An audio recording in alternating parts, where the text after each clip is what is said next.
శ్రీకృష్ణ పరబ్రహ్మణే నమః. పోతన తెలుగు భాగవతము ద్వితీయ స్కందము 20 అవతారంబుల వైభవంబు. శ్లోకము 113 నుంచి 123. భావము. పగలు రాత్రి ఎప్పుడైనా ఇతర కథాప్రసంగాలు వింటూ ఏమాత్రం పుణ్యకథల చోరనీయని వీణులకు విష్ణు కథలు విందు చేస్తాయి. సకల లోక పూజనీయమై వెలుగొందే ఆ దేవదేవుని దివ్యమంగళ కథా సుధారసాన్ని నేను నీకు అందిస్తాను. సద్బుద్ధితో ఆస్వాదించవయ్యా విజ్ఞాన శేఖరులకు ఆరాధనీయుడవైన నారదా. ఈ విధంగా పలికి నారదునితో బ్రహ్మ మళ్ళీ ఇలా చెప్పసాగాడు. పూర్వం హిరణ్యాక్షుడనే రాక్షసుడు బాహుబలాటోపంతో భూమండలాన్ని చాపచుట్టినట్లు చుట్టి తీసుకుపోయాడు. అప్పుడు శ్రీమన్నారాయణుడు యజ్ఞ వరాహ రూపం ధరించి ఆ దానవరాజుతో దారుణమైన యుద్ధం చేశాడు. అపారపారవారం నడుమ కోరలతో క్రుమ్మి ఆ రక్కసుడి ఉక్కడిగించాడు.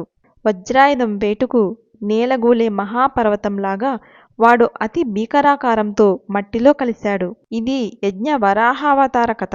ఇక సుయజ్ఞావతారం ఎలా జరిగిందో చెబుతాను విను అని నారదునితో బ్రహ్మ మళ్ళీ ఇలా వివరించాడు. పూర్వం రుచి అనే ప్రజాపతికి స్వయంభువ మనువు కూతురైన ఆకూతి అనే సుగుణవతికి సుయజ్ఞుడు అనేవాడు పుట్టాడు.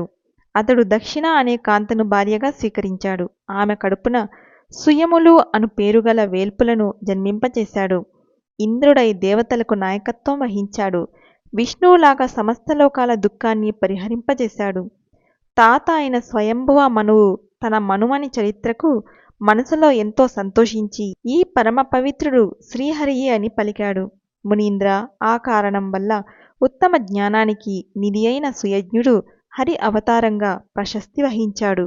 ఇలా సుయజ్ఞావతారం గురించి చెప్పి బ్రహ్మదేవుడు షడ్దర్శనాలలో ఒకటైన సాంఖ్యయోగం ప్రవర్తింపచేసిన కపిల మహర్షి అవతారగాథను ఆలకించమంటూ ఇలా అన్నాడు. దేవహూతి నిశ్చలమతి అయిన సతి, దివ్య తేజస్వి అయిన కర్దమ ప్రజాపతి ఆమె పతి. ఆ దంపతులకు ఆనందం అతిశయింపగా 9 ఆడపిల్లలతో సహా శ్రీహరి కపిలుడు అన్న పేరుతో ఆవిర్భవించాడు. ఏ యోగంతో నారాయణుని పొందటానికి వీలవుతుందో ఆ మనోజ్ఞమైన సాంఖ్యయోగాన్ని ఆ మహనీయుడు తల్లికి బోధించాడు. ఆ విధంగా ఆమె పాపాలు రూపుమాపి మునులు అపేక్షించే మోక్షాన్ని ఆమెకు ప్రసాదించాడు. ఇక దత్తాత్రేయుని అవతారం ఎలా విలసిల్లిందో వివరిస్తాను విను. అత్రి మహర్షి మునులలో ముఖ్యుడు. ఆయన తనకు పుత్రుని ప్రసాదించమని లక్ష్మీనాథుని ప్రార్థించాడు. అప్పుడు శ్రీహరి, పాపరహితుడవైన ఓ మునీంద్ర, నేను నీకు దత్తుడనయ్యాను అని అన్నాడు. అందువల్ల హరియే అత్రికి దత్తాత్రేయుడై జన్మించాడు. ఆ మహనీయుని పాద పద్మరాగం సోకి హైహాయ వంశానికి యదు వంశానికి చెందిన వారందరూ పవిత్ర దేహులయ్యారు.